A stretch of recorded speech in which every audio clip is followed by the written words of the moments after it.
Hello, what is up mga ma'am, sir, ma'am? Ako po si Ralph C. Price, ang visual artist from Manila. And today, we are going to unbox the Netflix The Witcher Geralt of Rivia from Season 2. Yan, so ito yung box niya, a window type packaging. Maganda to kasi nakikita mo na agad yung toy tsaka yung accessories.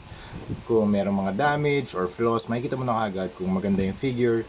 You can actually see kung ano yung nasa loob ng box. And then you have the Netflix logo, the Witcher logo, Geralt of Rivia here, text here. And then logo of the Netflix, the Witcher.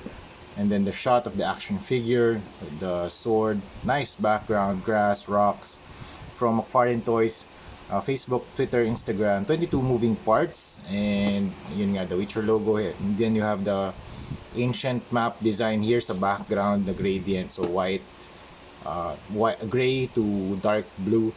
And then the Witcher na logo from the show. And then yung Witcher logo din dito, yung medal niya.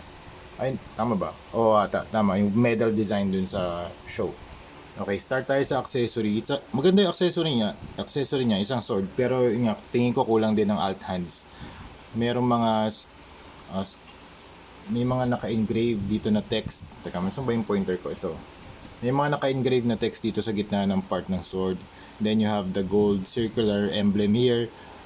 Then tapos meron din ditong gold part. Maganda rin yung pagka-silver niya. And then you have the leather brown handle na may texture din.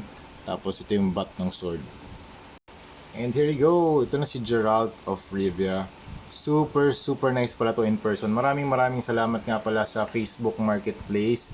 Nabili ko to sa, yun nga, sa Facebook Marketplace kay Sir. Yan, shout out to Sir John Edward Santillan. Yan, kung meron kayong mga hinahanap ng mga action figures, try nyo mag-search sa Facebook Marketplace, baka meron sila. Actually, sinearch ko lang to kahapon, tapos since available na siya, kasi kailangan ko ng figure for client work. Yan, kinuha ko na for 1,500 only. Ayun, maraming salamat ulit Sir John Edward Santillan for this very cool action figure. Ganda, angas. So yung action figure natin is around 110 scale or 7 inches tall, 22 moving parts. Ganda ng face sculpt. Ganda rin yung kanyang buhok. Yan, start tayo sa head. Yan. Close up ko lang para makita natin. Yan. Maangas naman, maganda yung pagkakagawa ng face. Super nice. Gusto ko talaga gumawa ng face si McFarlane Toys. Ganda ng gawa nila dito. Also the hair is very nice, may mga texture. Tapos yung armor niya sobrang angas. Punong-puno ng studs. Dami ng metal. Medyo may mga mist lang na silver na paint ito, tulad dito. Na mist na niya na yung stud niya. Yan.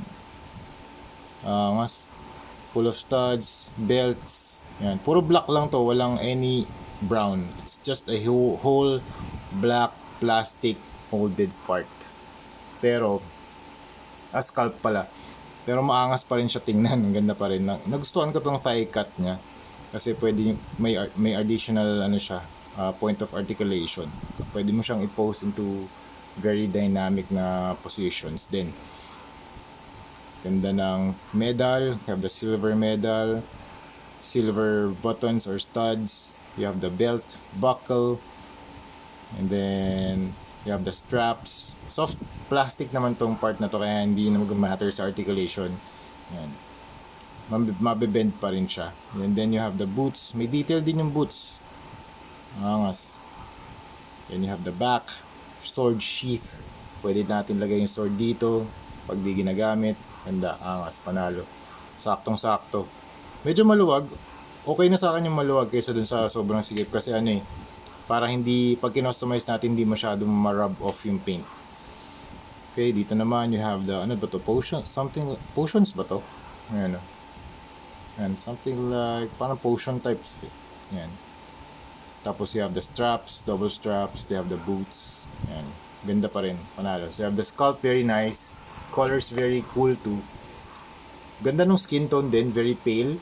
And then kamukha niya talaga si Geralt dun sa Netflix na show.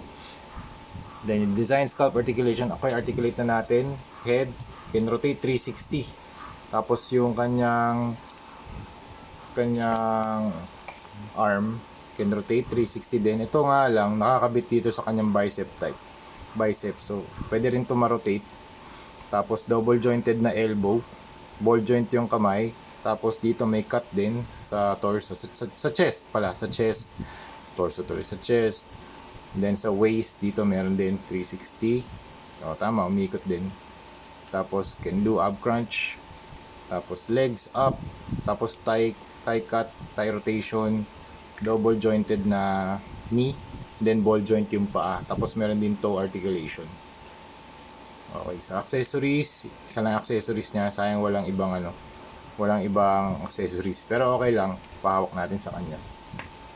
Ayan, medyo bent lang yung sword, pero magagawa natin to ng paraan. Pag nilagay natin to sa warm water, tapos medyo hinold natin yung position na to straight, magiging straight na siya. Okay?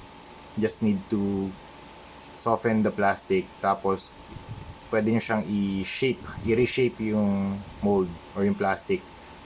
Ayan. So yun.